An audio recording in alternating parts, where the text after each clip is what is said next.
औज़ुबिल्लाहि मिनश्शैतानिर्रजीम बिस्मिल्लाहिर्रहमानिर्रहीम। बारान रहमत।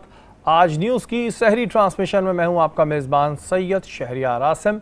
मेरे साथ मौजूद हैं मानूर खालिद। अस्सलाम वालेकुम। वालेकुम अस्सलाम। कैसी हैं मानूर, ठीक हैं आप? मैं ठीक हूँ, आप बताइए। मैं बिल्कुल ठीक ठाक। आज हम 18वीं सहरी की नशिस्त में मौजूद हैं और हमारा आज का मौजू है तज़किया नफ्स। तज़किया नफ्स क्या है? एक इंसान का ज़ाहिरी वजूद होता है और एक मानवी वजूद, और इस वजूद को पाक करना तज़किया नफ्स है। सूरह शम्स में अल्लाह पाक फरमाते हैं कि बेशक वो शख्स कामयाब है जिसने अपने नफ्स को पाकीज़ा बना लिया। तज़किया नफ्स की हकीकत क्या है? कौन सी नफ्स की ख्वाहिशात जायज़ हैं और कौन सी नफ्स की ख्वाहिशात नाजायज़ हैं, यह आज की नशिस्त में हम जानेंगे। अपने मेहमानों का आपसे तारुफ कराऊं। मेरे साथ मौजूद हैं सहर शाह रिजवी, विजुअल आर्टिस्ट हैं, एंकर पर्सन हैं। अस्सलाम वालेकुम। वालेकुम सलाम। कैसे हैं शहरियार आप? अल्लाह का शुक्र है, आप ठीक हैं? अल्हम्दुलिल्लाह, अल्लाह कैसा। बहुत शुक्रिया हमारी नशिस्त में आने का। हमारी दूसरी मेहमान उनसा शाह, एंकर पर्सन है। अस्सलाम वालेकुम। वालेकुम अस्सलाम, कैसे हैं आप? अल्लाह का शुक्र है, आप ठीक हैं? अल्लाह का शुक्र है, अल्हम्दुलिल्लाह। रोज़ाना की तरह हमारी रहनुमाई फरमाने के लिए हमारे साथ मौजूद हैं मुफ्ती मोहसिन। अस्सलाम वालेकुम मोहसिन भाई। वालेकुम सलाम वरहमतुल्लाहि वबरकातुहू। अपनी नशिस्त को आगे बढ़ाते हैं और नातखानी के फ़राइज़ अंजाम देने के लिए हमारे साथ मौजूद हैं सदफ़ हुसैन। इनसे दरख्वास्त करूँगा कि नात शरीफ पेश करें। सहर, आपकी जानिब आते हैं। अभी कोविड के दिनों में हमने आपकी काफ़ी वो पेंटिंग्स भी देखी जो आपने हमारे जो कौमी हीरोज़ हैं उनकी बनाई। थोड़ा सा हमें अपने बारे में नाज़रीन को बताइए। मैं विजुअल आर्टिस्ट हूँ। 10 साल से तकरीबन विजुअल आर्ट्स की फील्ड से वाबस्ता हूँ। इसके अलावा एंकर पर्सन हूँ। 5 साल तकरीबन होस्टिंग करते हुए मुझे हुए हैं। और पहले मैं मिनिएचर आर्ट करती रही हूँ तकरीबन 9 साल तक। लास्ट ईयर जब से ये आगाज़ हुआ था कोविड का और लॉकडाउन का, तो तब से मैंने स्टार्ट किया था कौमी हीरोज़ जो हमारे हैं उनको लाइव उनको खराज देना या उनको ट्रिब्यूट देना। तो मैं उसमें कोशिश मेरी ये थी कि मैं लाइव आऊँ फेसबुक पे, अपने जो भी सोशल साइट्स हैं उन पे, और वहाँ पे आके मैंने जब पेंट करना स्टार्ट किया तो पहले मुझे अंदाज़ा नहीं था कि पब्लिक आर्ट इतना बड़ा हो सकता है या ह्यूज हो सकता है। तो स्टार्ट मैंने 25 अप्रैल से ही किया था 2020 से। और वो पेंटिंग जैसे ही मैं करना स्टार्ट हुई तो वो इतनी वायरल होना शुरू हो गई शहरियार, और वो मिलियंस में ट्विटर पे शेयर होना शुरू हो गई और सारे जो सोशल साइट्स हैं उन पे शेयर होना शुरू हो गई। ये मेरी तरफ से एक छोटा सा अपने मुल्क के लिए, हमारे मुल्क के लोगों के लिए, या हमारे जो हीरोज़ हैं जिनको कहीं ना कहीं हम भुला चुके हैं, तो उनके हवाले से मेरी कोशिश थी कि उनको हम याद करें और कुछ ना कुछ उनसे हम हासिल कर सकें, उनसे कुछ सीख सकें। क्योंकि ऐसी शख्सियात, ऐसी पर्सनालिटीज़ हमारे पास गुजरी हैं और यहाँ अभी भी मौजूद हैं जिनसे हम बहुत कुछ सीख सकते हैं। जैसे अब्दुल सत्तार ईदी साहब हैं, कायद आज़म हैं, सूर्य बादशाह हैं, और ऐसी बहुत सारी पर्सनालिटीज़ हैं जिनसे बहुत कुछ हम सीख सकते हैं। अच्छा, आपने बताया कि कोविड के दिनों में आपने ये बनाना शुरू किया, तो उसके पीछे कोई थॉट थी या ये था कि जी अब सब कुछ बंद हो गया है, घर में रहना है तो लाएंगे, ट्राई करें? थॉट क्या थी? और उससे पहले जो आप बता रही हैं कि 9 साल आपने किया, वो पेंटिंग क्या होती है? अच्छा, वो मिनिएचर की टेक्निक एक होती है मिनिएचर पेंटिंग की, उसमें मैं ज़्यादातर काम करती रही हूँ 9 साल तक, और उसमें मेरी 81 एग्जीबिशंस हो चुकी हैं अब तक, इंटरनेशनली और नेशनली। जो होती क्या चीज़ है? मिनिएचर में एक टेक्निक होती है, बेसिकली वाटर कलर में हम पेंट करते हैं, और मुगल आर्ट भी उर्दू में हम उसको बोल सकते हैं। अच्छा जी। और इसमें मेरा जो टॉपिक होता था जिस पे मैं काम करती थी वो फेमिनिज्म के हवाले से ज़्यादा मैं काम किया था, या हेयर जो था उससे मैंने एक फेमिनिन या एक औरत के किरदार को अपनी पेंटिंग्स में रिप्रेजेंट किया था। सिंबलाइज करते हैं, मॉडर्न आर्ट है, कंटेम्प्रेरी है, तो उसमें सिंबलाइज करते हैं। तो फेमिनिज्म के हवाले से ज़्यादा मैंने काम किया था। उसके जो एक औरत के पर्सपेक्टिव हैं उसकी पर्सनालिटी के, उनको मैंने पेंट किया था अपने आर्ट में 9 साल तक, जो मैं मिनिएचर करती रही। और उस पर बहुत सारे मुझे अवार्ड्स मिले इंटरनेशनली, जहाँ पे मेरी एग्जीबिशंस होती हैं, बहुत सारे अवार्ड्स मिले और अल्हम्दुलिल्लाह से। लेकिन ये अभी जो मेरी सीरीज़ चल रही है इसमें मुझे पब्लिक के इंटरेक्शन का मुझे मौका मिला।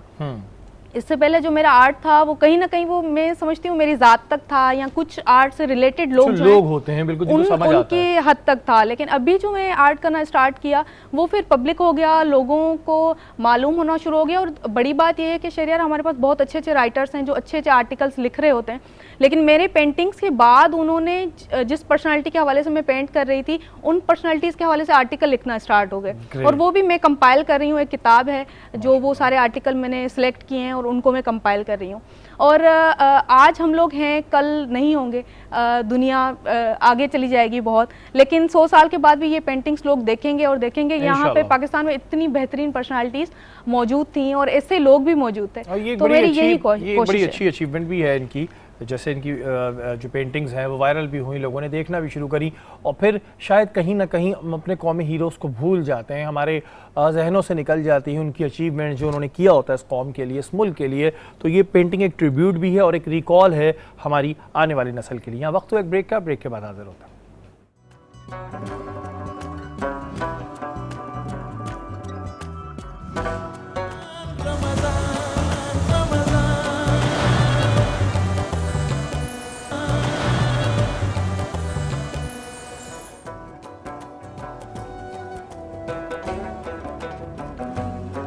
बारान रहमत आज न्यूज़ की सहरी ट्रांसमिशन में एक बार फिर आपको खुशामदीद कहते हैं। हमारे मेहमान इस वक्त स्टूडियो में मौजूद हैं। उनसा ये बताएं क्या हो रहा है आजकल, कोरोना की वजह से सब ब्लॉग चल रहे हैं, काफ़ी टाइम हो गया है, क्या हो रहा है आजकल, ये बताएं। आजकल मैं रमज़ान ट्रांसमिशन कर रही हूँ और उससे पहले मैंने मॉर्निंग शो स्टार्ट किया है टाइम न्यूज़ पे। और वैसे बाय प्रोफेशन मैं लास्ट 10 ईयर से एस्ट्रोलॉजी और टैरो कार्ड रीडिंग कर रही हूँ। टैरो कार्ड रीडिंग जो है काफ़ी अर्सा, 10 साल हो गए हैं। अब मैंने 2 साल से मैंने एस्ट्रोलॉजी भी स्टार्ट की है। तो यही सब कुछ हो रहा है। और यूट्यूब चैनल्स मैंने अपने स्टार्ट किए हैं, 2 मेरे अपने यूट्यूब चैनल्स हैं। एक जो है वो लास्ट ईयर मैंने स्टार्ट किया था, उसका बहुत ज़बरदस्त रिस्पांस मिला मुझे। तो फिर इस साल मैंने एक और यूट्यूब चैनल भी स्टार्ट किया। मुझे लग रहा है आप पूरी चेन बना लेंगी, जब रिस्पांस आता रहता है ना, ये अच्छा, अर्निंग का अच्छा भी है। अच्छा, आज हम बात कर रहे हैं ख्वाहिशात पे, आसान अल्फाजों में मैं आप लोगों से बात करता हूँ ख्वाहिशात पे। अच्छा, हमारी ज़िंदगी में ऐसा क्यों होता है कि जो एक तो हमसे ऊपर होता है, हम उसको देख के उस जैसी ख्वाहिश करने लगते हैं। हम कहते हैं यार ये ज़्यादा आगे जा रहा है, और हम अपने से नीचे को नहीं देखते। ख्वाहिशात पे किस तरह काबू पाएं हम अपनी? बिल्कुल सही कह रहे हैं कि कुरान पाक में भी है कि जिसने अपने नफ्स पे कंट्रोल कर लिया, उसने सब पे, हर चीज़ पे कंट्रोल कर लिया। तो ख्वाहिशात जो हैं, जितनी आप ख्वाहिशात करें उसकी तो कोई लिमिटेशंस है ही नहीं। बिल्कुल। तो मैं तो यही कहूँगी कि एक लिमिटेशंस भी होनी चाहिए। और आप अगर आप अपने आगे जो लोग हैं जो ज़्यादा हैं उन पे फोकस करने के बजाय जो आपके से कम हैं उन पे फोकस करना चाहिए। कि हमें देखना चाहिए कि हमारे अल्लाह ताला ने हमें इतनी ज़्यादा नेमतें दी हैं, सेहत, घर, हर चीज़, हर हवाले से हर चीज़ अल्लाह ताला ने हमें दी है। हम उस चीज़ पर नहीं देखते हैं, बल्कि जो हमें नहीं मिलता है, थोड़ी सी भी अगर कमी बेशी रह जाती है, वो उस पे हम रोते रहते हैं, परेशान रहते हैं। और वैसे ये रीज़न क्या है कि जैसे हमारे पास लातादाद चीज़ें, अगर हम नियमतों को जिक्र करना शुरू करें तो आँख, नाक, दांत, हाथ, चलना फिरना, हर चीज़ है, महसूस करना, ज़बान से टेस्ट फील करना, लेकिन जो चीज़ हमें छोटी सी मिले हम शिकवा करने पर आ जाते हैं। हमें लगता है कि दुनिया के सबसे मजलूम हम ही हैं। अब मेरे उसमें ट्रांसमिशन में एक आया था, एक गेस्ट आए थे, उनके 2 हाथ नहीं थे और उन्होंने मास्टर्स किया हुआ था, और लेकिन उनको उनकी ज़बान पे कोई शिकायत नहीं थी और उनको कोई अफसोस नहीं था कि मैं ये नहीं कर सका या मेरे हाथ नहीं है। हालांकि वो बाय बर्थ नहीं थे, हादसा कोई हुआ था उसकी वजह से उनके हाथ नहीं थे, लेकिन उसके बावजूद वो लोगों की भी हेल्प कर रहे थे। तो ऐसे लोगों से हमें लेसन लेना चाहिए कि ऐसे लोग भी तो हैं, और अल्लाह का शुक्र है हम इतने सब कुछ हमारे पास है, लेकिन फिर भी हम ये चीज़ वैसे अमूमन मैंने देखी है कि जब इंसान के साथ अल्लाह ताला वैसे तो सबको महफूज रखे, कोई हादसा हो जाता है, उसका हाथ चले जाता है या पैर चले जाता है, तब वो नेमतों को ज़्यादा महसूस करने लगता है। और जब तक आप बिल्कुल ठीक चल रहे हैं तब तक आप कहते हैं ये तो इसमें क्या है, ये कौन सी नेमत है, ऐसा होता है। बिल्कुल सही कह रहे हैं। यही तो मैंने एग्जाम्पल देनी चाहिए आपको कि जब हमारे पास सब कुछ है लेकिन फिर भी हम उसकी कदर नहीं करते हैं। कहते हैं ना कि जो चीज़ है आप उसकी इम्पोर्टेंस नहीं होती है, जब आपके पास वो चीज़ चली जाती है तो उसका एहसास होता है कि वाकई हमारे अल्लाह ने हमें कितनी नेमतें दी हैं।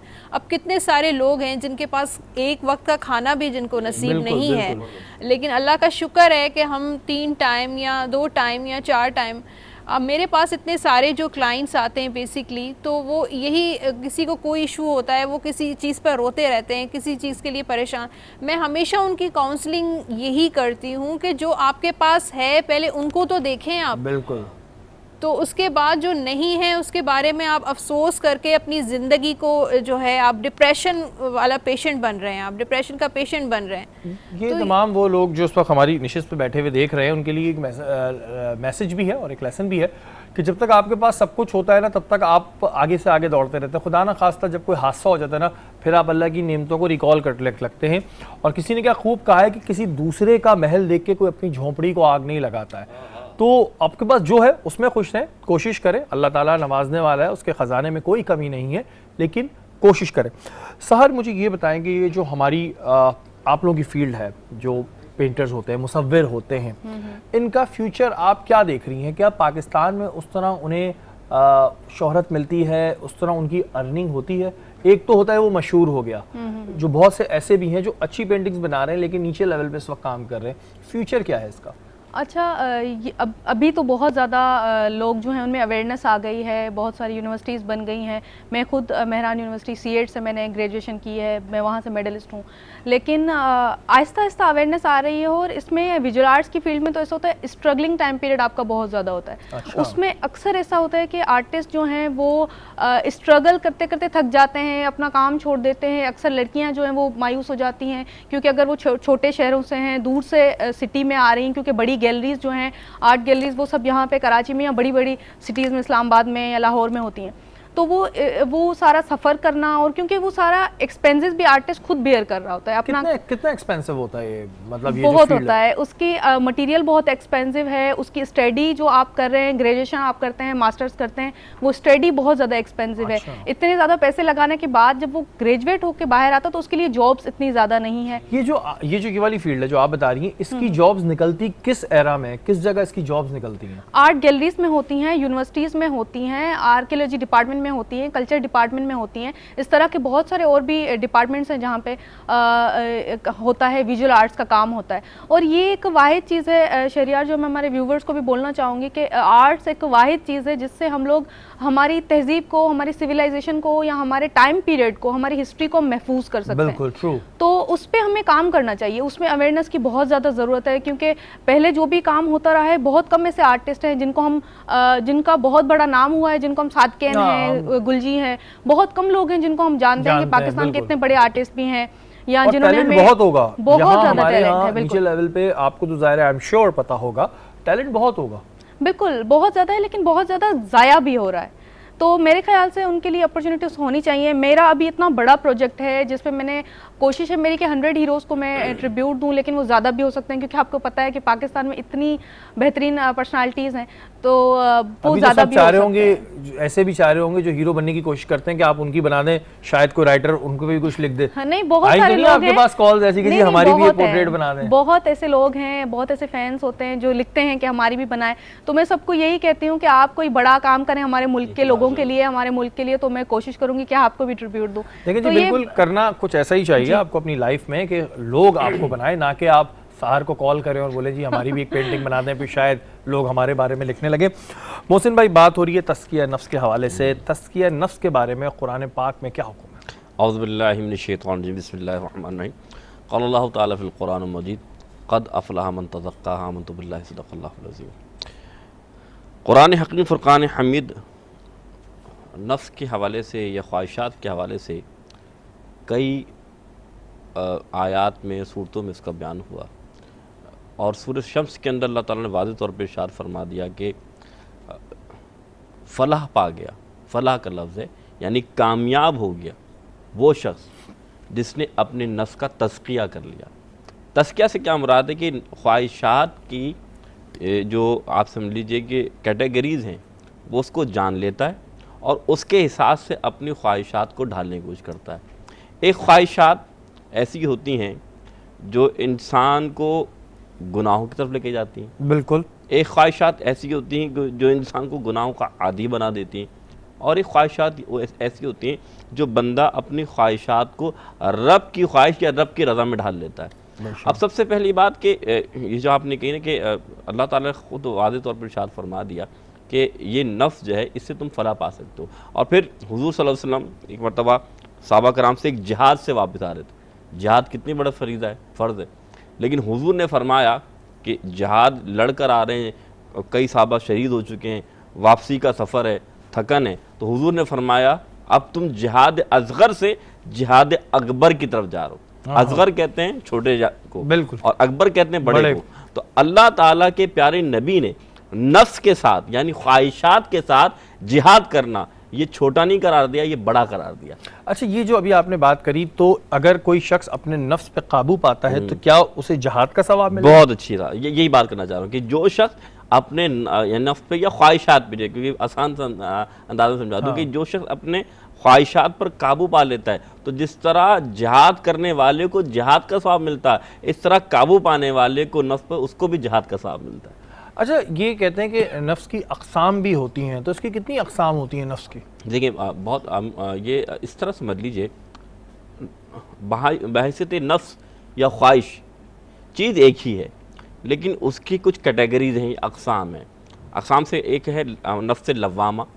नफ्स लव्वामा उसे कहते हैं कि ऐसा नफ्स या ऐसी ख्वाहिश जिस पर अल्लाह और उसके रसूल सल्लल्लाहु अलैहि वसल्लम जो हुक्म दे रहे हैं वो उसको नज़रअंदाज करते हैं। मिसाल के तौर पर हुज़ूर फरमाते हैं एक शख्स जब गुनाह करता है तो उसका हाल ये होता है कि हुज़ूर फरमाते हैं दिल पर एक ब्लैक स्पॉट पड़ जाता है, और जब वो गुनाह करता है तो वो स्पॉट बड़ा होता जाता है, यानी काला धब्बा बड़ा होता जाता है। फिर हाल ये होता है कि इंसान जब गुनाह करता है उसे गुनाह नहीं लगता, यानी वो झूठ बोल रहा है तो बोला झूठ नहीं बोल रहा, मैं तो सच बोल रहा हूँ। वो अगर नाउज़ुबिल्लाह कोई कहते हैं वाइन पी रहा है तो उसे पता लग रहा है मैं गंदी चीज़ थोड़ी पी रहा हूँ, ये तो पानी है। तो मिसाल ये है कि वो लफ्ज़ लवामा है कि जब ऐसा शख्स गुनाह को गुनाह समझना छोड़ दे और अल्लाह ताला की अताअत और फरमाबरदारी को रोक कर वो अपने नफ्स की ख्वाहिशात को पूरा कर और कहे ये मैं ठीक कर रहा हूँ, तो ये लफ्ज़ नवामा है, इसको नफ्स लवामा कहते हैं। सेकंड कैटेगरी ये होती है जिसे कहते हैं आप भी कह रहे हैं कि माज़रत चाहता हूँ, पहली कैटेगरी है लफ्ज़ अम्मारा, जो मैंने आपके सामने बयान किया। लफ्ज़ लवामा कहते हैं मलामत वाले नफ्स को, जो मैंने आपके सामने पहले बयान किया था वो तो अम्मारा थी। ये है लफ्ज़ लवामा जो मैं आपको बता रहा हूँ कि बंदा गुनाह करता है, ख़ता करता है, नादिम होता है। मिसाल के तौर पे एक शख्स ने चोरी की, चोरी तो कर ली लेकिन बाद में ख्याल है यार ये तो मैंने गुनाह कर दिया, ख़ता कर दिया, फिर वो चोरी वापस लौटा दे, ये भी अच्छी बात है, और नहीं भी लौटा तो नदामत हो रही है उसको। इसी तरह किसी बॉस ने किसी अपने सर्वेंट को डांट दिया, हालांकि बात सही थी लेकिन फिर भी नादिम होता है, तो इस नादिम होने को मलामत कहते हैं जो दिल में आ रही होती है। तो ये ईमान की एक चिंगारी कह लें कि बंदा भले गुनाहगार होता है लेकिन नमाज आपने असर की पढ़नी छूट गई, यार पढ़नी थी, वक्त था यार, गुनाह हो गया, आप फिर कदा पढ़ लेते हैं, तो इसको कहते हैं लफ्ज़ लव्वामा, ठीक है, यानी मलामत वाला लफ्ज़। एक नफ्स अम्मारा, वो अम्मारा जो इंसान को गुनाह को गुनाह ना समझे, से हाँ बिल्कुल, लव्वामा जिसमें आपको नदामत हो रही है, बिल्कुल। अब तीसरा नफ्स मुतमइन्ना। मुतमइन्ना कहते हैं, कुरान फरमाता है या अय्युहन नफ्स मुतमइन्ना इरजी इला रब्बिक रादियतम मर्दिया, कि ए नफ्स मुतमइन्ना, अल्लाह ताला इस नफ्स को इतना प्यारा नफ्स बता रहा है कि लौटा अपने रब की तरफ, यानी इरजी इला रब्बिक रादियतम मर्दिया, कि अल्लाह तुझसे राज़ी होगा। और फिर अल्लाह ताला फरमा रहा है कि सिर्फ लौट आ नहीं बल्कि तुम मेरे बंदों में दाखिल हो जाए, मेरी जन्नत में दाखिल हो जाए। यानी ये वो नफ्स है या ये वो ख्वाहिशात हैं कि बंदा चलने से पहले चलने सोचता है कि कहीं मैं गुनाह के रास्ते पे तो नहीं जा रहा, बंदा बोलने से पहले सोचता है कि मैं जो बोल रहा हूँ वो अल्लाह उसके रसूल के ख़िलाफ़ तो नहीं है, बंदा देखने से पहले सोचता है कि मैं कहीं ऐसी जगह तो नहीं देख रहा कि मेरी निगाहें अल्लाह और उसके रसूल की कानून कुदरत में आ रही हूँ। तो ऐसे नफ्स को कहते हैं नफ्स मुतमइन्ना, जो अल्लाह ताला और उसके रसूल की रज़ा पे राज़ी होता है, अपनी ख्वाहिशात पर अमल नहीं करता। और ये नफ्स जो होती है, इस पे जो नफ्स पे इंसान काबू पा लेता है और इस नफ्स तक पहुँच जाता है तो वो बिल्कुल सारे गुनाहों से भी पाक हो जाएगा, बहुत सी चीज़ों से भी बच जाएगा। उनसे रीज़न क्या है? हमारे यहाँ तो बहुत से लोग ऐसे हैं जो गुनाह को एक तो गुनाह नहीं समझते, जैसे बात ले लें झूठ बोलना जी आम बात है, किसी से वादा खिलाफ़ी करना आम बात है, और कुछ लोग ऐसे होते हैं जो नदामत भी करते हैं। तो अगर बात करें नफ्से अम्मारा की कि गुनाह को गुनाह नहीं समझ रहे, तो ऐसे तो बहुत लोग हैं। जी बिल्कुल, शायद उनको आदत हो जाती है इतनी गुनाह कर के इतने यूज़ टू हो जाते हैं कि उनको चोरी कर रहे हैं या झूठ बोल रहे हैं या इस टाइप के कोई भी काम कर रहे हैं, लेकिन उनको कोई अफसोस नहीं होता, उनको कोई रिग्रेट नहीं होता है। और माफ़ी मांगना तो बहुत दूर की बात है, लेकिन माफ़ी मांगने से पहले इंसान अपने आप को तो शर्मिंदा हो कि वाकई मैं कोई बुरा काम कर रहा हूँ या गलत काम या ये मुझे नहीं करना चाहिए। अल्लाह ताला से माफ़ी मांगना तो फिर एक दूसरा स्टेप होगा।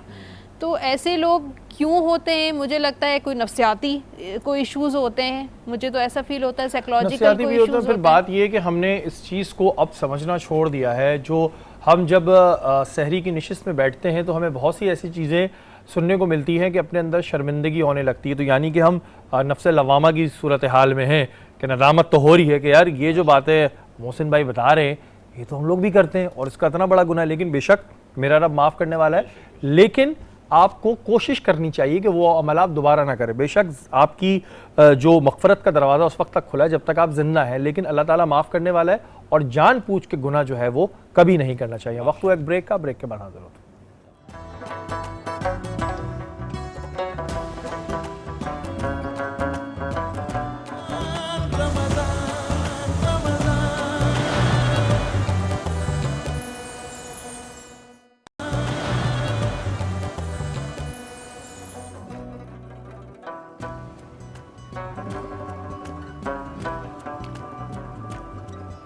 बारान रहमत आज न्यूज़ की सहरी ट्रांसमिशन में एक बार फिर आपको खुशामदीद कहते हैं। और महानूर आपने क्या बनाया है आज, ये बताएं। आज मैंने अचार गोश्त बनाया है चिकन का, और ठीक है। इसके साथ मैंने आज तरबूज के जूस का थोड़ा सा मिक्सचर दिया है टैंग के साथ, मौसम्बी के। ठीक है, अब इसके इंग्रेडिएंट बताएं। आप तो ऊपर से इतनी गार्निशिंग कर देती हैं कि क्या बात है। इंग्रेडिएंट बताएं आप। जी बिल्कुल ज़रूर, मैं बताती हूँ। सबसे पहले मैंने चिकन ली 1 किलो, उसको मैंने अच्छे से ऑयल में फ्राई कर लिया, नमक डाल के और साबित गरम मसाला डाल के, ताकि उसकी हीट भी निकल जाए और जो चिकन चिपकती है वो थोड़ा सा उसमें चिपके नहीं और उसकी अच्छे से टेंडराइज हो जाए। जब देखें कि चिकन अब फ्राई हो गई है, उसमें प्याज डालें। प्याज पहले से इसलिए नहीं क्योंकि ये अचार गोश्त है, इसमें थोड़ा सा मिठास भी होनी चाहिए, सिर्फ खटास नहीं होती है। तो फिर मैंने प्याज डाली, उसको अच्छे से भून लिया। फिर उसके अंदर मैंने टमाटर का पेस्ट डाला, उसके अंदर कुटी लाल मिर्चें डाली, नमक डाला, हल्दी डाली, थोड़ा सा क्यूमिन पाउडर डाला, उसको अच्छे से मिक्स कर लिया। जब देखा कि अब मेरी चिकन गलने पे आ गई है, इतनी है कि एक कनी जो कि मैं हमेशा समझाती हूँ वो रह गई है, तो उसकी अच्छे से भुनाई कर ली मैंने। और ये देखा कि मेरे टमाटर का पानी भी अब सूख चुका है। उसमें मैंने फिर ज़ीरा डाला, साबित धनिया डाला और उसको अच्छे से मिक्स कर लिया। जब देखा कि अब रेडी है, उस वक्त मैंने अचार को अच्छे से कूट लिया। मतलब एक तरीके से अचार में जितनी भी आप हड्डी वो होती हैं, तिनके होते हैं, कैरी के लिए आपकी गुठली होती है, वो सब आपने निकाल के उसको अच्छे से कूट लेना है, बारीक बारीक कर लेना है। जैसे गाजर उसको बारीक करके ऊपर से डालना है और उसके ऑयल का तड़का देना है। तो ये आपका अचार गोश्त तैयार हो जाता। और ये किस तरह बनता है जी?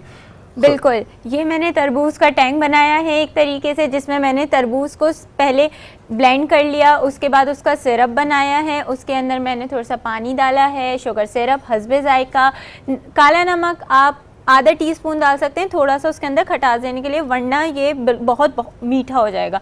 थोड़ा सा इसमें 1 पिंच नमक डालें आप और उसको अच्छे से ब्लेंड कर लें। जैसे कि अभी आपके सामने मेरा टेक्सचर दिख रहा है, इसके अंदर अब मैं टैंग का एक तरीके से सिरप बनाऊंगी। टैंग का सिरप ऐसे बनेगा कि उसमें मैं मौसम्बी का जो टैंग का सिरप है, फ्लेवर यूज़ कर सकते हैं आप। मैंने मौसम्बी यूज़ किया, आप चाहें तो पाइनएप्पल भी यूज़ कर सकते हैं। उसको लेके थोड़े से पानी में पेस्ट फॉर्म में करके इसमें मिक्स कर देंगे तो वो एक अच्छा टेक्सचर देगा। और ये चीनी क्यों लगा देती हैं ऊपर? ये किस खुशी में लगाई हुई, ये बताया? ये जस्ट डेकोरेशन के लिए। ये डेकोरेशन के चक्कर में ना ये हमारा वेट बढ़वाएंगी। ये डेकोरेशन भी ऐसे कर देती है कि बंदे का दिल चाहे खाने का, और फिर चीनी भी ऊपर से लगा देती है। लेकिन होता बड़ा ज़बरदस्त है। इस वक्त यहाँ पर हील्स के गिफ्ट हैम्पर मौजूद है, मरवा के गिफ्ट हैम्पर मौजूद है। बहुत अच्छे मशरूबात होते हैं इनके, आप अक्सर चाहें इस्तेमाल करें। बिल्कुल अक्सर क्या बल्कि बहुत दफ़ा किया करें, करने में क्या है जी, अच्छे मशरूबात होते हैं इनके।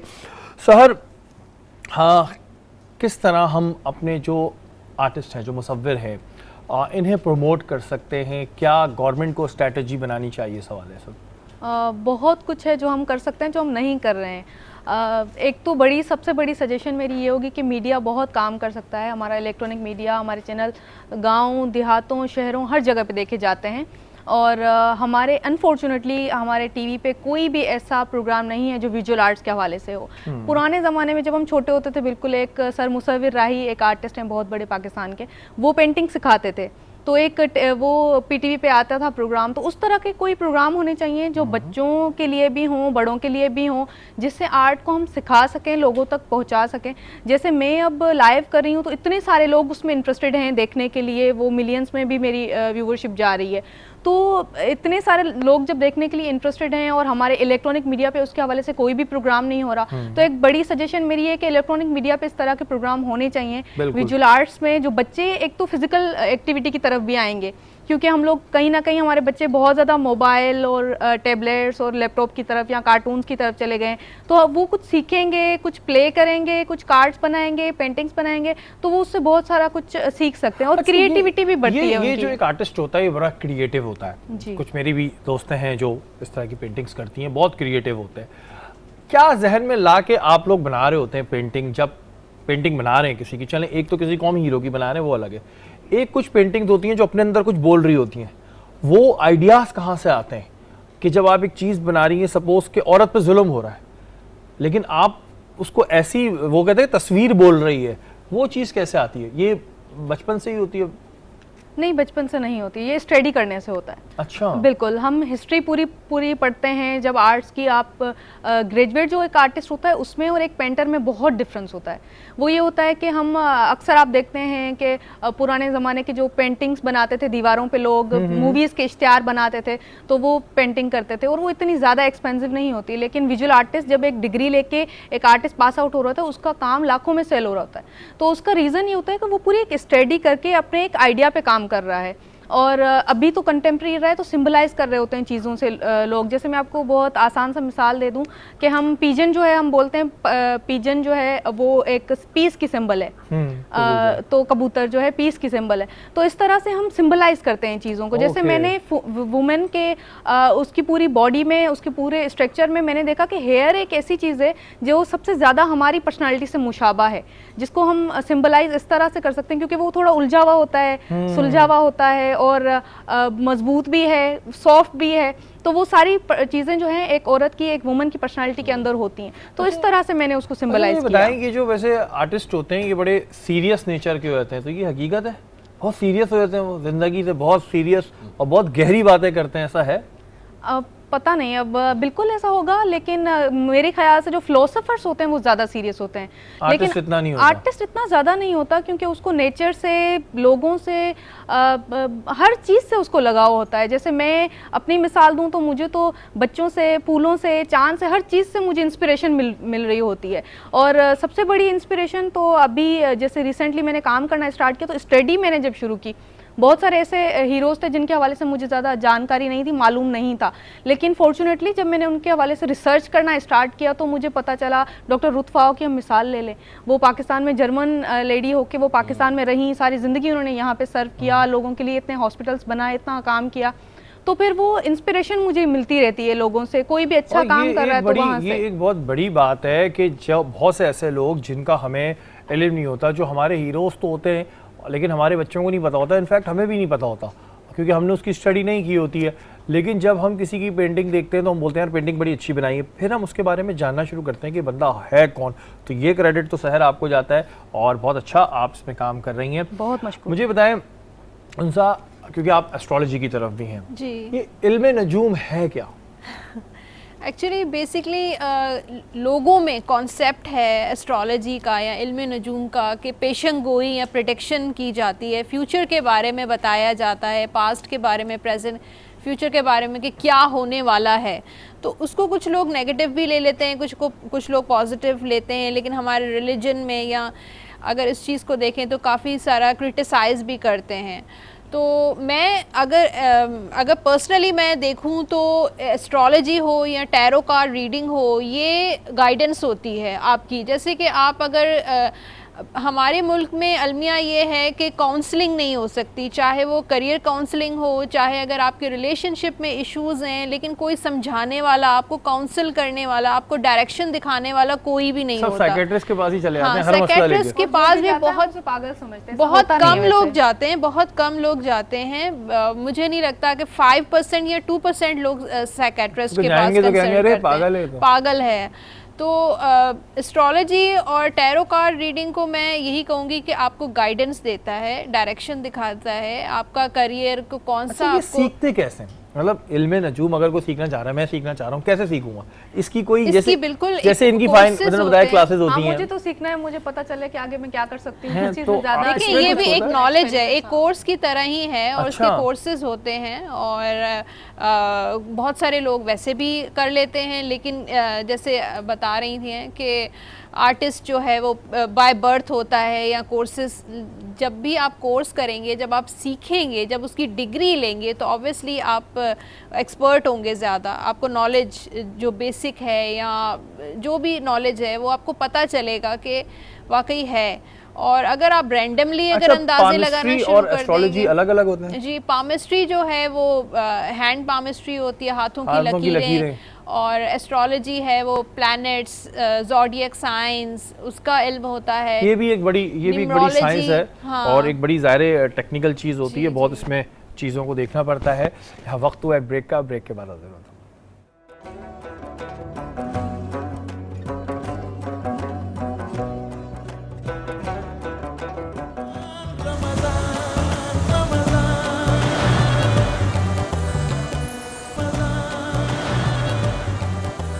दस्तरखान जी इस वक्त लगा हुआ है और हमारे मेहमानों ने सहरी कर ली और कर भी रहे हैं। सहर कैसी लगी आपको जो उन्होंने अचारी गोश्त बनाया था, कैसा लगा आपको? बहुत ज़बरदस्त लग रहा है और हेवी नहीं है। वैसे देखने में हम कहते हैं ना अचार गोश्त तो हेवी होगा, हेवी बिल्कुल नहीं था, बिल्कुल ज़बरदस्त। बिल्कुल परफेक्ट है जी। Perfect। बिल्कुल आप बताएं। परफेक्ट है। और मैं इनको यही कह रही थी कि ऐसा लग रहा है कि वो देग वाला और शादी वाला जो टेस्ट होता है ना वो है, बहुत ज़बरदस्त। और जूस तो Thank बहुत ही ज़बरदस्त है। ये सब बाहर से बनवा के लाती हैं? अच्छा मैं यही पूछ रही थी कि आपने यहाँ पे बनाया है या हम घर से बना कर लाए नहीं नहीं, हम मजाक कर रहे हैं। ये यहीं पे बहुत अच्छा ये हमारे खाना नहीं, बनाती वाकई हैं। बहुत अच्छा टेस्ट, बहुत और ज़बरदस्त है। रमज़ानों के बाद जो हमारा वजन बढ़ेगा उसमें भी इनका बड़ा हाथ होगा, तो हम कोशिश करते हैं ज़रा हाथ रोके खाएं। अच्छा, ये जो हमारा सेगमेंट होता है ना, इसमें जो हमारे मेहमान आते हैं वैसे हम उनके बचपन के बारे में भी जानना चाहते हैं कि उनका बचपन कैसा था। सहर कैसा बचपन था, कितनी शरारती थी आप, क्या क्या शरारतें आपने की हैं, ये बताएं। बहुत ज़्यादा शरारती थी मैं तो। दुनिया की ऐसा कोई शीशे का बर्तन, शीशे की कोई ऐसी चीज़ घर में नहीं होती थी जो सलामत हो मेरे होते हुए। क्यों आप तोड़ देती थी मैं वो? तोड़ देती थी वो।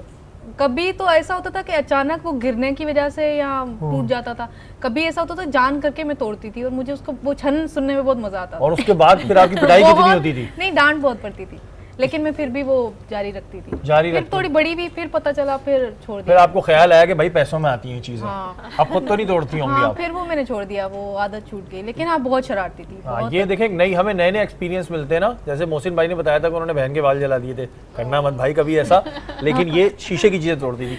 आप क्या करती थी ये बताएं, मैं आपकी शरारतें क्या बिल्कुल थी? भी शरारती बिल्कुल भी नहीं थी। और पहली मतलब बड़ी बेटी थी और क्या कहते हैं, बस मुझे वीडियो गेम्स का बहुत ज़्यादा शौक था बचपन में, तो बस मुझे वीडियो गेम लगा दें, और मूवीज़ का भी था, लेकिन वीडियो गेम्स की तो मैं बहुत ही ज़्यादा फैन थी। तो आप जो इस वक्त के बच्चे हैं, आप वो उस वक्त की बच्ची वो थी कि बस वीडियो गेम दे दें, बच्चों को मोबाइल दे दें। हालांकि उस वक्त ये PS4, 5 नहीं होता था, वो एक छोटे से वीडियो वो आता था सेगा मेगा होता था, निंटेंडो होता था, अटारी होता था, वही वो बैठ के तो बस खेलती रहे। वो तो बस मुझे मिल जाए और फिर बस बात बाकी खत्म। कोई कभी शरारत का इत्तेफाक नहीं हुआ, किसी की बैल नहीं बजाई, कभी बाहर नहीं भागी? नहीं, बस फ्रेंड्स के साथ थोड़ा बहुत बाहर कुछ खेल लिया।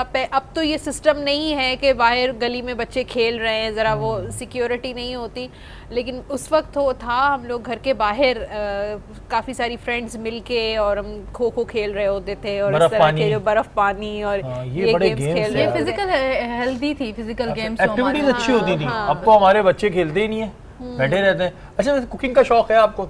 कुकिंग का, हाँ, मैं बना तो सब कुछ लेती हूँ, लेकिन बनाती नहीं हूँ, बहुत कम टाइम मिलता है मुझे। जाहिर है भाई, आर्टिस्ट लोग हैं, कहाँ मैं टाइम तो होता है? 18 घंटे पेंटिंग करूँ तो बस वो पेंटिंग ही करती रहती हूँ, अक्सर ऐसा 18 घंटे? 18 Oh my घंटे God, बिल्कुल। तभी मैंने कहा था कि बड़े सीरियस हो जाते हैं ऐसे लोग, बहुत सीरियस हो जाते हैं भाई ये नहीं, काम के साथ बहुत सीरियस हूँ मैं, वो मेरी कुकिंग का पहली कभी- मोहब्बत है, मेरी पेंटिंग, मेरा आर्ट जो है। तो कुकिंग का उसके कभी साथ- वो नहीं रहा, कभी शौक नहीं, शौक नहीं है, वैसे बना लेती नहीं, हूँ बना सब तो चीज़ें, लेंगी, हाँ। लेकिन शौक नहीं है ऐसे। क्योंकि हॉस्टल में रही हूँ तो काफी अच्छा। ऐसा बनाती रही हूँ ऐसी चीजें। वो जो अच्छा, हॉस्टल में बचपन की रहते आपने बात की, एक और मुझे जी, बात जी, याद आ जी। गई। हमारे पास टीवी होते थे, वो एक स्क्वायर शेप के टीवी होते थे। मैं क्या करती थी, प्ले कार्ड्स मिलते थे और एक कार्ड्स मिलते थे, एक्टर्स की तस्वीरें बहुत मिलती थी बचपन में, 90s का टाइम था। हाँ। तो मैं क्या करती थी, वो काट के, मेरी फेवरेट एक्टर्स जो थे उनको काट के मैं टीवी के अंदर डालती थी, और मेरा ये ख्याल होता था कि अब ये लोग पीटीवी पे खबरें पढ़ेंगे और मैं सुनूंगी। और वो कभी दिन नहीं आया, डेली में वेट करती थी 9 बजे कि अब ये खबरें आज सोनाली बेंद्रे पढ़ेगी, लेकिन कभी किसी एक्टर ने खबरें नहीं पढ़ी। ये एक होता है। अच्छा, ये आपको सवाल भी पूछना चाह रही थी बेहतरीन से कुकिंग के हवाले जी से। बिल्कुल, मैं एक सवाल पूछना चाह रही जी, थी। जी। बच्चे अक्सर हमारे रोजे रख रहे होते हैं और अभी बहुत गर्मियों में रोजे आए, तो उनको क्या हम ऐसी चीज़ सहरी में खिलाएं जिनको प्यास नहीं लगे या रोज़ा ना लगे? अच्छा, सबसे पहले तो आप उनको खाली दही नहीं खिलाएगा, क्योंकि खाली दही से होता है कि बच्चे नहीं खा पाते हैं, तो उनको कच्चे दूध की लस्सी पिलाएगा। इससे गर्मियों में भी उनके लिए आसानी होगी। इसमें ये होता है कि आपका आराम से गर्मी का भी रोज़ा निकल जाता है, और इवन बच्चों के लिए नहीं, बड़ों के लिए भी है कि थोड़ा सा दूध लिया और थोड़ा सा उसके अंदर दही और थोड़ा सा नमक डाल के उनको अच्छे से ब्लेंड कर लिया और वही पिला दी बच्चों को। तो इससे ये होगा कि उनको एक तो प्यास नहीं लगेगी, दूसरा गर्मी उनकी अच्छे से गुजरेगी, और दूसरा 2 खजूर उनको ज़रूर सहरी में खिला दें। सहरी में भी खिलाएं? जी बिल्कुल, 2 खजूर सहरी में खिला दें, इससे भूख भी नहीं लगती है और ना प्यास लगती है, गारंटेड। अच्छा, ये हमारी न्यूट्रिशनिस्ट भी हैं भाई, ये बड़ी मुझे बता रही होती है, टिप्स दे रही होती हैं, ये खाओ, लेकिन खुद जो खाना बनाती हूँ ऐसा बनाती है कि फिर बंदा खा के वेट बढ़े। अच्छा, स्कूल लाइफ कैसी थी आपकी उनसा, ये बताएं, स्कूल लाइफ में क्या था, कैसी गुजरी स्कूल लाइफ, दोस्त कैसे, टीचरों से कितनी डांट पड़ी, या पढ़ने में अच्छी थी आप? पढ़ने में सही थी, दरमियानी थी। पहले तो बहुत ज़्यादा अच्छी थी, उसके बाद वीडियो गेम ने बिगाड़ दिया। हाँ, वीडियो गेम ने भी बिगाड़ा, और वैसे भी कोई इतना ज़्यादा इंटरेस्ट नहीं रहा, और शादी मेरी जल्दी हो गई थी।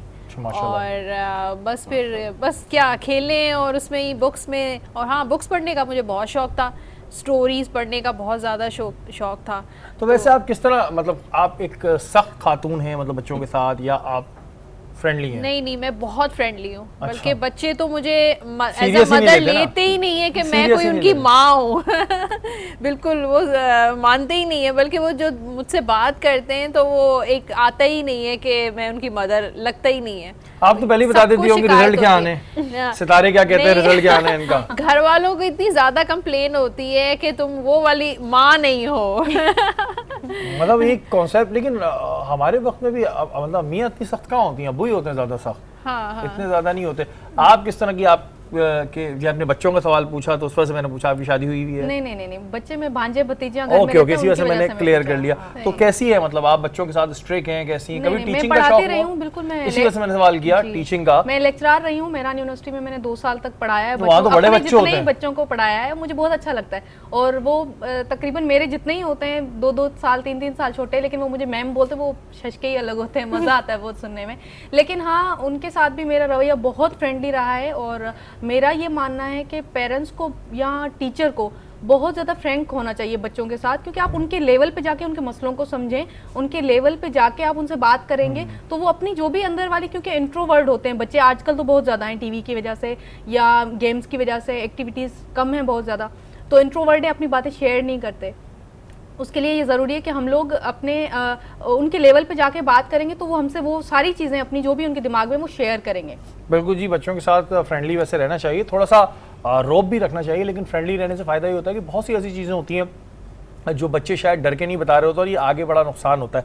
अच्छा, बात हो रही है तज़किया नफ्स के हवाले से, तो आप अपनी जो ख्वाहिशात हैं उस पर किस तरह कंट्रोल पाती हैं? जैसे आपका दिल चाह रहा है बहुत सारी शॉपिंग कर लूँ, या आपका दिल चाह रहा है कि आज मैं कोई भी XYZ ऐसा काम, ऊट पटांग जो आप बता रही होती हैं, किसको मारना उसको मारना है, किस तरह आप अपनों पर काबू करती हैं, बताएं। शॉपिंग पे तो कभी मतलब इकलौती हूँ, तो उस पर कभी मम्मा पापा रोकते ही नहीं है वो, बल्कि कुछ पसंद मुझे आ रहा है या पता भी चल गया तो अब्बा ले आते हैं मेरे।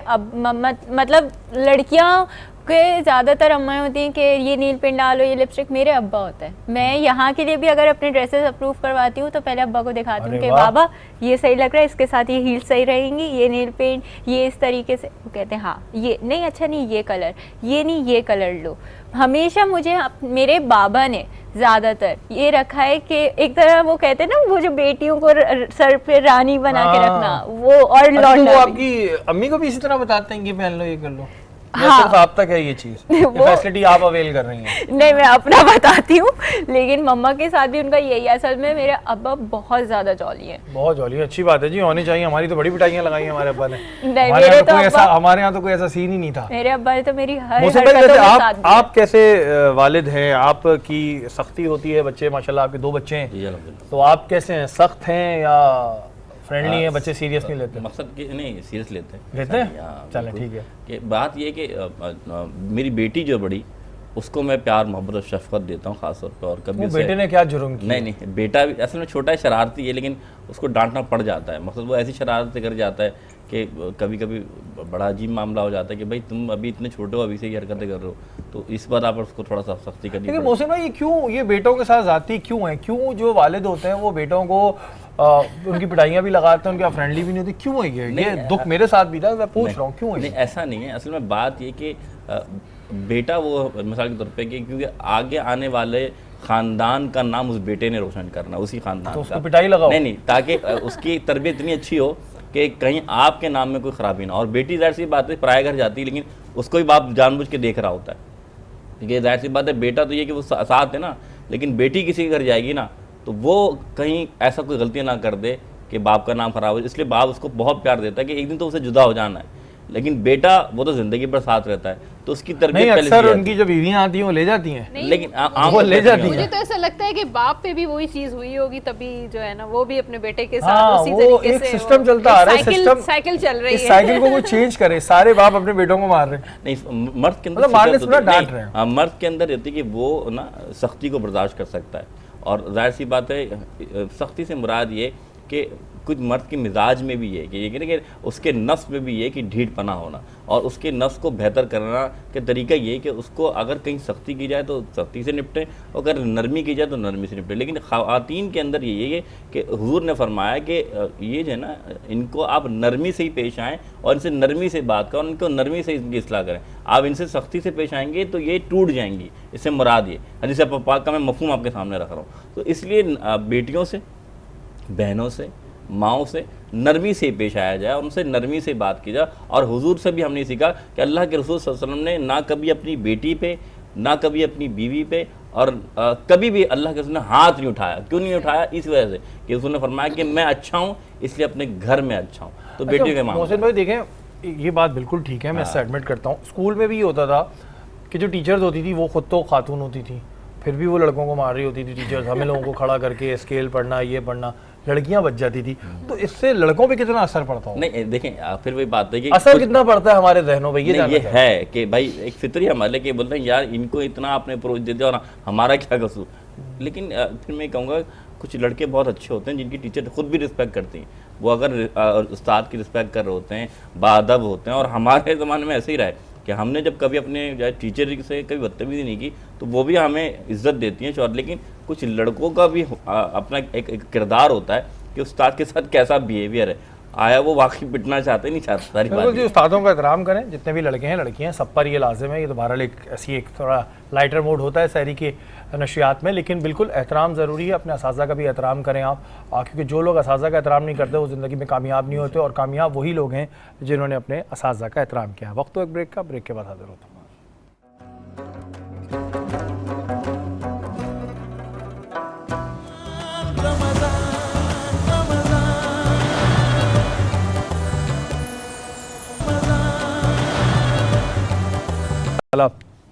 आज बात हो रही है तस्किया नफ्स के हवाले से। महानूर के कुछ सवाल हैं मोहसिन भाई के लिए। महानूर, क्या सवाल हैं आपके? बिल्कुल मुफ्ती साहब, मैं आपसे जानना चाहूँगी हम अपनी नफ्स की इस्लाह कैसे कर सकते हैं? अच्छा, बिस्मिल्लाह। अच्छा, इस बात से पहले एक जवाब देना चाहता हूँ इस मसले का। बहन ने जैसे सितारों के हवाले से बात की थी, इस्लाम के अंदर इसका थोड़ा सा मैं वाज़े कर दूं कि इस्लाम के अंदर ये जो हुक्म है सितारों के हवाले से कि इसका इल्म सीखना भी मना है और इस पर एतक़ाद करना भी मना है। ठीक है। देखिए, वहैसियत मैं कहूँ कि ये एक इल्म है। असल चीज़ ये कि इस पर एतक़ाद ना किया जाए, यकीन ना किया जाए कि भाई ये सितारे ही हमें कुछ करेंगे, ये सितारे ही हमें कुछ देंगे। डेफिनेटली करने वाली ज़ात अल्लाह ताला, क्योंकि अल्लाह ताला की ज़ात है। इसकी वजह से अली के पास एक एस्ट्रोलॉजर आए, एक खातून आई और आकर कहने लगी कि ए अली, अगर आप उस जंग में गए तो आप हार जाएंगे। तो आपने फरमाया अच्छा ठीक है, जब मैं जंग से आऊँ तो फिर बताना। तो फिर वापस जब जंग से आए तो आपने उस एस्ट्रोलॉजर को बुलाया और फरमाया कि तुमने तो कहा था मैं हार जाऊँगी। तो फरमाया कि आपके सितारे ही कहते थे। तो आपने एक जुमला कहा कि मोमिन सितारे के ताबे नहीं होता, सितारे मोमिन के ताबे हुआ करते हैं। तो मुख्तसर ये बात ये कि हम एक इल्म है ये, और सारी कोई बात नहीं। अब दूसरी बात आ गई जो आपने बात कही कि नफ्स को कैसे काबू पाया जाए। तो सबसे पहली बात है कि जैसे 3 कैटेगरीज़ हैं, हम उस कैटेगरी पे जाएंगे जैसे लफ्ज़ लमामत, जैसे अभी शहरी भाई कहते हैं कि भाई मलामत वाला लफ्ज़ इंसान से गुनाह हो जाता है और फिर वो नादिम होता रहता है। तो इसका तरीक़ाकार है कि वो अपने आप को और किस्सा से स्ट्रॉन्ग कर ले कि वो नफ्स मुतमन्ना की तरफ चला जाए। तो इसका सीधा हल ये है कि जो मुबाह कहते हैं जायज़ काम को, जायज़ काम से क्या मुराद है, जैसे कि फरमाया कि मन अरफ़ा नफ्सहु फ़क़द अरफ़ा रब्बहु, कि जो अपने नफ्स को जान गया वो अपने रब को जान गया। तो मुराद कि नफ्स को आपने जानना कैसे, मिसाल के तौर पर ये चाय बहन के पास रखी हुई है, हमारे पास चाय रखी हुई है, अब ये चाय एक जायज़ चीज़ है, मिसाल कि आप खा पी सकते हैं, लेकिन इंसान एक इसको बार बार पीता है, तो इस जायज़ काम को थोड़ी देर के लोग, अगर दिल चाह रहा है चाय पीने का तो रुक जाए।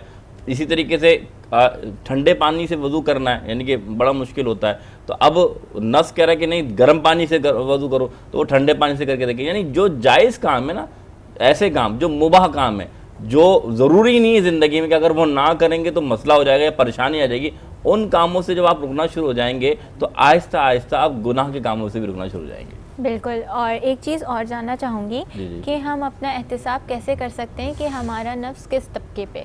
बिल्कुल सही बात, अच्छी है। जब आपको गुनाह करने के बाद गुनाह ना लगे, मिसाल के तौर पे अगर आप किसी से झूठ बोल रहे हैं तो आप इतना फेथ के साथ झूठ बोल रहे हैं कि ऐसा लगे कि आप सच बोल रहे हैं, तो फिर वो गुनाह ऐसा हो गया कि आप लफ्ज़ से अमारा पर हैं, कि आपने गुनाह को गुनाह ना समझा। लेकिन ऐसा भी है कि किसी के साथ ज़्यादती आपने की और आप नादिम हो गए, यानी झूठ ही बोला, लेकिन बाद में कि यार मेरी मैंने ख़ता कर दी, अल्लाह से आप माफ़ी मांग रहे हैं, जिससे झूठ बोला है, जिसकी ग़िबत की है, उससे जाकर आपने माफ़ी मांग ली, तो ये लफ्ज़ नवामा है। और इससे भी बेहतर नफ्स जो है वो आखिरी नफ्स वो है कि कोई ख़ता जब होने वाली हो, आप उस ख़ता से रुक जाएँ, यानी उस ख्वाहिश से रुक जाएंगे, नहीं ये मेरा रब इस बात से राज़ी नहीं होगा। मिसाल के तौर पर अगर आप ये कहें कि कोई आपस में दो शख्स बुराई कर रहे हैं और आपने देखा ये अगर मैं इनके पास गया तो मैं भी शायद इसमें मुलव्वस हो जाऊं, तो आप अपने नफ्स को रोक लें और आप उधर से खामोशी के साथ चले जाएं, तो क्या हुआ कि आपने अपने उन गुनाहों में, अपने यानी आमाल में, उन गुनाहों में उन चीज़ों को शामिल नहीं किया, तो ये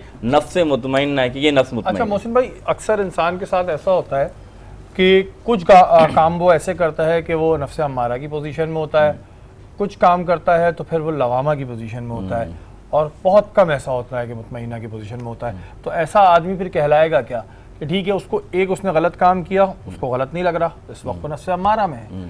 एक काम उसने किया, उसको नदामत हो गई कि यार गलती हो गई, उस वक्त वो लवामा में है। ये क्या चीज़ है, मतलब हम क्या नफ्स बदलती रहती है? अच्छा, ये बहुत अच्छा सवाल किया आपने। देखिए मैंने फिर आपसे शुरू में कहा था शरीफ है, नफ्स एक ही है, ख्वाहिश यानी कि नफ्स की जो सिफत है, उसकी सिफत की जो कैटेगरीज हैं, यानी कि वो खुद ज़ाते ही एक ही चीज़ है, लेकिन उसके नाम बदलते रहते हैं। और नाम क्यों बदलते हैं? जब ख्वाहिशात की तब्दीली होती रहती है। जैसे मिसाल के तौर पे एक वो नफ्स है जब इंसान, मैंने फिर आपके सामने एक शुरू में हदीस बयान की थी कि इंसान गुनाह करता है और गुनाह करते करते वो स्पॉट इतना बड़ा हो जाता है कि इंसान को फिर गुनाह ही लगता।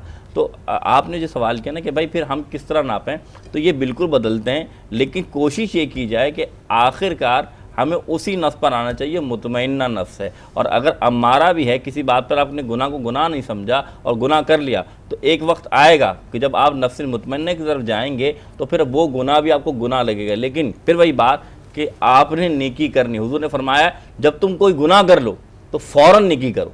क्यों करो? ताकि तुम्हारे वो गुनाह मिट जाएं। तो जब बंदा नेकी करता है ना, फिर वो तमाम चीज़ें बेहतर। अच्छा मोहसिन भाई, ऐसे बहुत से लोग हैं जिन्होंने बहुत पैसा करप्शन करके कमाया, करोड़ों रुपया कमाया, अब उनसे गुनाह हो गया। अब वो ज़ाहिर उनके पास अपना तो पैसा नहीं है, सारा करप्शन का पैसा है, उससे वो मस्जिद बनवा देते हैं, फाउंडेशन बनवा देते हैं। अब इधर ये बात फिर कैसे पॉजिटिव होगी? वो तो कहेंगे हुजूर पाक सल्लल्लाहु अलैहि वसल्लम ने कहा नेकी करो, मैं नेकी कर रहा हूँ, लेकिन पैसा तो उन्होंने सारा करप्शन से कमाया। देखिए नेकी की कैटेगरीज है। सबसे पहले एक होती बिज़ाती ही, बिसिफ़ात ही। ज़ात से क्या मुराद है कि इंसान को अपना किरदार बदलना। जो उसने ख़ताएँ की हैं, लर्जिशें की हैं, मिसाल के तौर पे किसी के साथ ज़्यादती की है, वो तो खुद कहेंगे कि हुकूक़ बाल से माफ़ी मांग ले।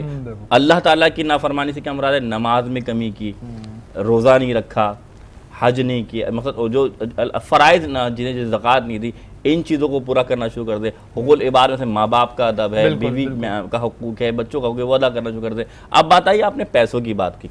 हराम माल से मस्जिद बनाना बिल्कुल भी जायज़ नहीं। पहली बात तो याद रखिए, हराम माल को आप समझे कि मैं नेकी के काम में लगा दूं और फिर मैं जन्नत में चला आऊँगा, ये भी जायज़ नहीं है। बात इतनी सी है कि ये माल तो हराम है, चाहे आप नेकी में लगाएं, गुनाह में तो लगाना ही नहीं है, लेकिन बात इतनी सी कि इसको नेकी समझकर कि मैं ये काम कर दूंगा तो मुझे नेकियां मिल जाएंगी। अच्छा, अभी कोई बंदा हमारी निशिस्त हो जिसने करोड़ों रुपया इस मुल्क का खाया हुआ हो या आराम कमाया हुआ, और वो अब चाह रहा हो कि फिर ठीक है मैं इस पैसे करूं क्या, तो क्या करें? देखिए मस्जिद में तो नहीं लगाए, मस्जिद में नहीं लगाए, लेकिन वो चाह रहे कि लेकिन किसी फलाई काम में बिल्कुल लगा दे।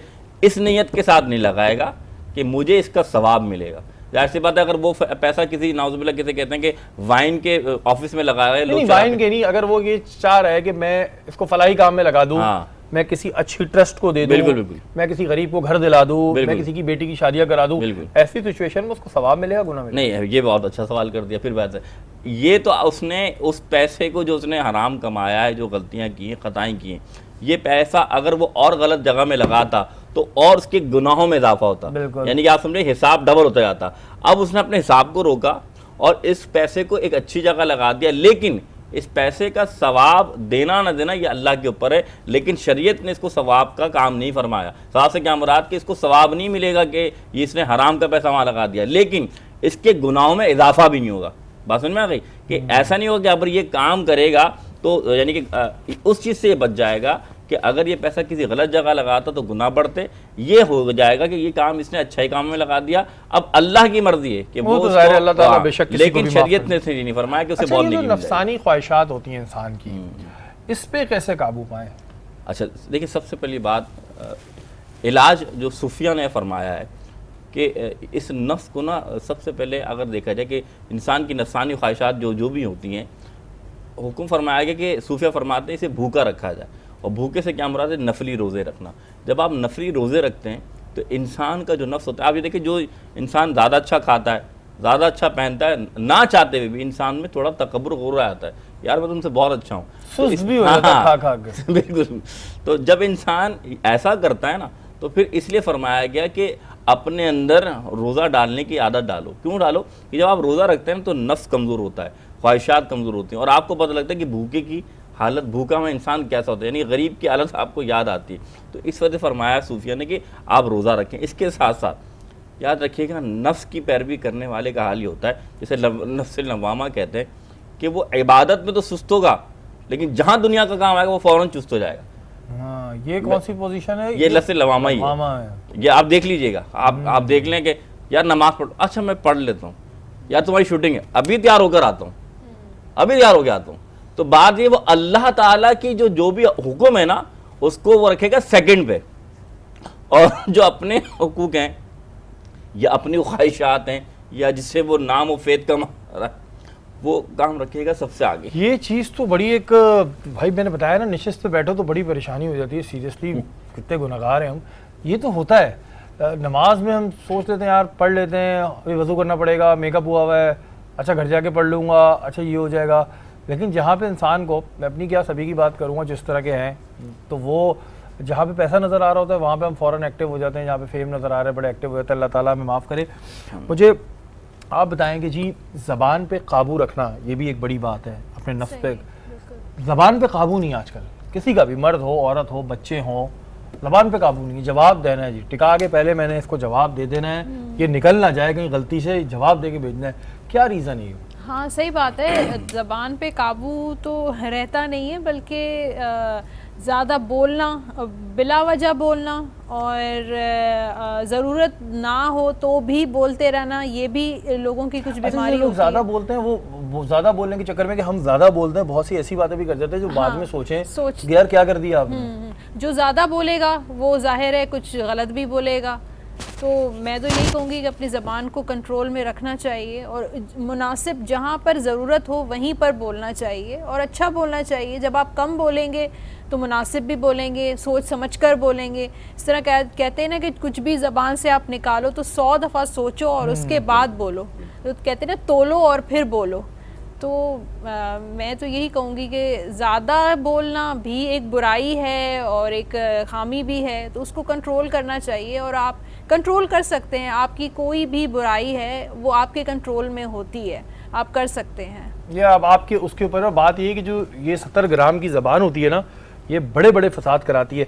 आप क्या कहती हैं इस बारे में जी? एक तो ज़बान पे इंसान को कंट्रोल नहीं है, फिर गुस्से पे नहीं होता, जबकि गुस्से को काबू पाना ये भी एक बहुत बड़ा जहाद है। आप अपना गुस्से पे काबू पा लें, बर्दाश्त कर लें, लेकिन आजकल के दौर में, जिस दौर में हम जी रहे हैं, इसमें ये बहुत कम ही नज़र आता है। रीज़न क्या है? बिल्कुल कम नज़र आता है। अच्छा, सर ने बात जैसे की कि हम नफ्स पे काबू कैसे पाएं, और हज़रत अली अलैहिस्सलाम का मुझे एक फरमान याद आ गया। आपने फरमाया कि सबसे बड़ा गुनाह इंसान का वो होता है जो आपको ख़ुद को छोटा लगे। और आप उसकी माफ़ी ना मांगें। और सबसे छोटा इंसान का गुनाह वो होता है जिसकी वो माफ़ी मांग लें, जिसको एडमिट कर ले कि मैंने गुनाह किया। तो होता ऐसा है कि हम लोग वाकई में नहीं करते, काबू नहीं पाते, या हमारी वो बर्दाश्त हमारे अंदर नहीं रही। आप देखेंगे ट्रैफिक में बहुत सारे लोग खड़े होंगे तो सबको ही गुस्सा आ रहा होगा, वो सारा वो ट्रैफिक कांस्टेबल जो खड़ा हुआ है सुबह से शाम तक उस पर गुस्सा निकालेंगे सारे। वो नहीं करना चाहिए। उसको हम कंट्रोल दो चीज़ों से कर सकते हैं, एक तो नमाज से कर सकते हैं, उसके वो नमाज पढ़ने से हमारे अंदर एक तहम्मुल आता है। और दूसरी बात है कि हम मेडिटेशन करें। मॉडर्न टाइम है, बहुत सारे लोग हैं जो मेडिटेशन कर रहे होते हैं।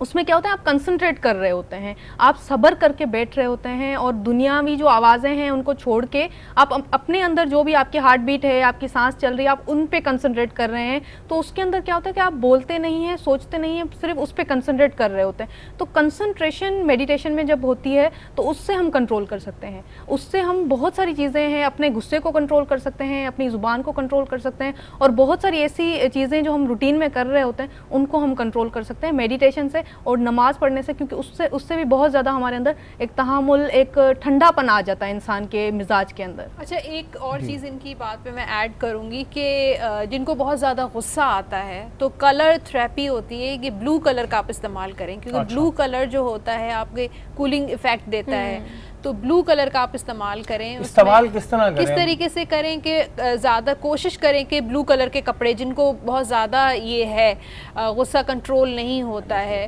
तो ब्लू कलर की शर्ट पहने या ब्लू कलर का रुमाल वो करें। नहीं, लेकिन आपकी बॉडी से टच होना चाहिए। ये चीज़ जी, अगर वो भी नहीं कर सकते तो आप ब्लू कलर का कोई धागा, कोई डोरी आप अपनी रिस्ट पर बांधें। और दूसरा एक और भी है कि आप कम बोलने का कौन नुस्खा है? कम बोले कम ये 70 ग्राम की ज्यादा पढ़ने से हम कम बोलेंगे। जितना हमारे अंदर इल्म बढ़ता जाएगा, हमारी कोशिश ये होगी बोलूं तो अच्छा बोलूं।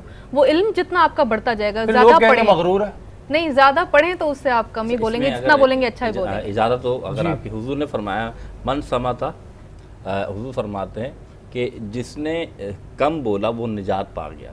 फिर हुजूर फरमाते हैं कि तुम बोलो फल्यकुल खैरन, कि तुम अच्छी बात करो वरना खामोश रहो। क्यों खामोश रहो? आपको पता है, मैं आपको मिसाल देता हूँ, जब हमारे सामने कोई होता है तो हम बड़ा एहतियात से बोलते हैं। तो अल्लाह हमारे सामने साथ साथ ये जो दो मुनकिर नकीर है ना, ये खास तौर पर ये मुनकिर कह रहे हैं, किरामन कातिबीन कहते हैं, ये लिखते हैं। तो आप जो बात कर रहे हैं वो लिख रहे हैं। तो ऐसा ना हो कि आप कोई लफ्ज़ ऐसी बात कर रहे हैं जो जिसके माने तो वो भी अल्लाह के यहाँ लिखा जा रहा होता है। तो ख्याल करेंगे तो अगर आप अच्छा, सॉरी मैं आपकी बात काट रही हूँ कि हमारी जो सोसाइटी में जो कम बोलते हैं उनको थोड़ा सा नहीं, उसको मगरूर भी समझा जाता है। ये नहीं कि दूसरे का जवाब ही मत दें।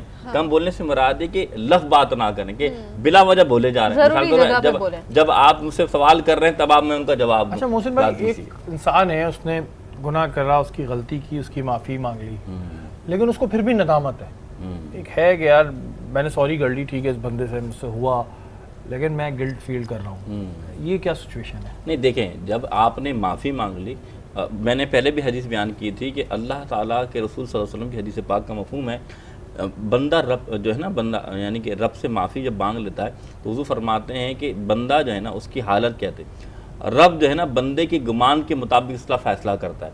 आपने जब तौबा कर ली, माफ़ी मांग ली, अब आपने गुमान ये रब से रखना है, यानी अक़ीदा ये रखना है कि अब अल्लाह ने मुझे माफ़ कर दिया और आप दूसरे की तरफ लग जाएं। इतनी सी बात है। बिल्कुल जी, आज की नशिस्त में बहुत कुछ सीखा हमने, और जो सबसे अहम बात है वो ये है कि जब भी बोले सोच समझ के बोले, नाप तोल के बोले। ये किसी ने ऐसे ही नहीं कहा है, क्योंकि आपकी ज़बान से निकला हुआ लफ्ज़ जो है वो कभी कभी बहुत फसाद भी पैदा कर देता है और कभी कभी दो लोगों को मिलवा भी देता है। बिल्कुल, अभी आपके ऊपर है कि आप क्या बोलते हैं, क्या नहीं बोलते हैं। आप दोनों मेहमानों का बहुत शुक्रिया, आप हमारी नशिस्त में आएंगे। अल्लाह ताला आपको बहुत सारी खुशियाँ नसीब फरमाएं।